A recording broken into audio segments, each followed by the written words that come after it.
May mga babaeng hindi nagsasabi ng nararamdaman, pero may mga senyales na hindi nila kayang itago.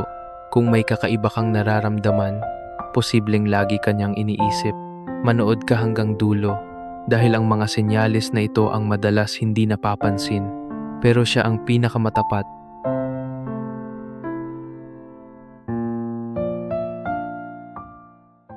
Una, bigla kang naiisip sa maliit na bagay. May mga sandaling wala kang ginagawa para maalala, pero naaalala ka pa rin niya. Isang amoy, isang tunog, o simpleng katahimikan lang. Halimbawa, isang babae ang dumadaan sa isang tahimik na kalsada. Huminto siya saglit, huminga ng malalim, at napangiti, parang may naalala. Bakit ito mahalaga? Dahil ang pagbabalik sa isip niya, kahit sa tahimik na sandali, ay tanda ng hindi natatapos na kwento. Hindi ka lang iniisip ng palihim. Ikaw ang damdaming paulit-ulit na bumabalik. Kahit hindi niya sinasadya, ipinapakita nito na may bahagi sa puso niya na hindi mapapalitan, at sa bawat sandaling bumabalik ka, ramdam mo na may espesyal na puwang ka sa kanyang mundo. Pangalawa, kapag hinahanap ka kahit walang dahilan, hindi dahil may kailangan siya, hindi dahil may kulang, hinahanap ka niya dahil gusto ka lang niyang maramdaman. Halimbawa, pauwi siya galing trabaho, nakasakay siya sa isang bus, tahimik ang paligid, nakaupo siya malapit sa bintana, nakatingin sa malayo, bigla siyang napangiti ng bahagya, parang may lihim na iniingatan. Bakit ito mahalaga?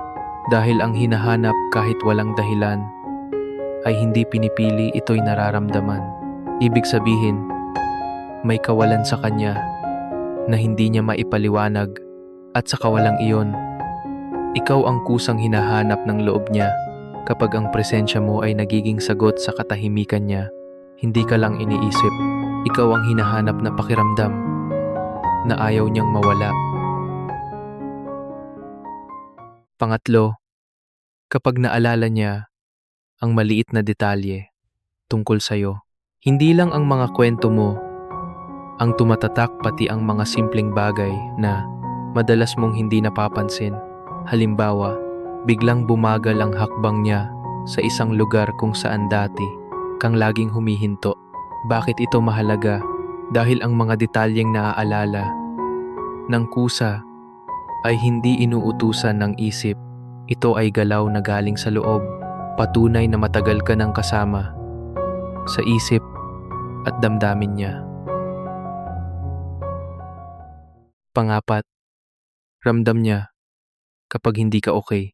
Kahit wala kang sinasabi, may pagbabago siyang nararamdaman, parang may kulang sa mundo niya. Halimbawa, nakatayo siya sa tabi ng bintana habang umuulan, bakas ang pag-aalala sa mga mata. Bakit ito mahalaga? Dahil kapag nararamdaman niya ang bigat mo, kahit hindi mo sinasabi, ibig sabihin, hindi lang kayo magkalapit, magkaugnay kayo. Ang sakit mo ay nagiging alalahanin niya, at ang ganitong koneksyon ay hindi basta nabubuo. Panglima, kapag may espasyo ka sa kanyang araw-araw, kahit abala, kahit pagod, may sandaling ikaw ang pumapasok sa isip niya. Hindi bilang istorbo, kundi pahinga. Halimbawa, may ginagawa siya, pero hindi nagmamadali. Parang ayaw putulin ng sandali. Bakit ito mahalaga? Dahil sa dami ng iniisip at pinapasan niya araw-araw, bihira ang nagiging pahinga. Kapag sa gitna ng pagod, ay ikaw ang kusang pumapasok sa isip niya. Ibig sabihin, hindi ka dagdag sa bigat. Ikaw ang sandaling nagpapahintulot sa kanya ng pahinga. At ang taong nagiging pahinga sa araw-araw ng iba ay hindi lang iniisip. Kapag may oras, iniingatan siya dahil siya ang nais balikan. Panganim, kapag ikinukuwento ka ng may ningning sa mata, hindi kailangang banggitin ang pangalan mo. Ramdam sa tono at kilos na mahalaga ka. Halimbawa, may kausap siyang kaibigan, may ngiting hindi mapigilan habang may binabahaging kwento. Bakit ito mahalaga? Dahil hindi mo makakaila ang liwanag kapag totoo ang damdamin. Kapag ikaw ang kwentong nagbibigay ng ningning sa mata niya, ibig sabihin, ipinagmamalaki ka niya kahit hindi niya sabihin. At ang ipinagmamalaki, hindi basta iniisip, iniingatan. Pangpito, kapag magaan ang katahimikan, kapag magkasama, hindi kailangang punuin ng salita ang sandali. Sapat na ang presensya. Halimbawa, magkatabing nakaupo sa dapit hapon, walang usap, walang ilangan. Bakit ito mahalaga? Dahil ang katahimikang hindi nakakailang ay bihira. Ibig sabihin, tanggap ka niya kahit walang salita, kahit walang patunay. Kapag ganito ang pakiramdam niya sa'yo, iniisip ka niya, hindi dahil kailangan, kundi dahil gusto ka niyang kasama, kahit sa katahimikan. Pangwalo, kapag kahit masaya siya, ikaw pa rin ang naiisip. Hindi ka lang niya naiisip. Kapag malungkot siya, pati sa mga sandaling magaan ang pakiramdam.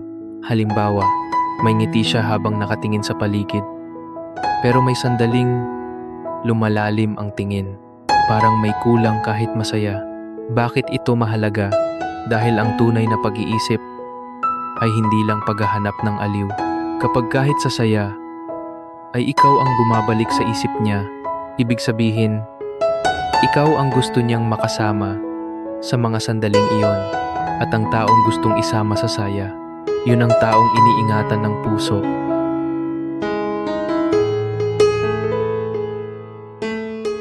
Hindi lahat ng iniisip ay umaabot sa salita, pero kapag totoo, ramdam mo yan. Kahit sa katahimikan, kung may isa man sa mga senyales na tumama sa iyo, hindi iyon aksidente. May dahilan kung bakit ikaw ang naalala. Kung nagkaroon ng saysay ang kuwentong ito para sa iyo, i-like mo ang video at mag-subscribe dahil may mga kuwento pa tayong bubuksan. At sa susunod na video, mas lilinawin natin ang mga senyales na hindi sinasabi pero palaging nararamdaman. Maraming salamat sa panonood at magkita tayo sa susunod na video.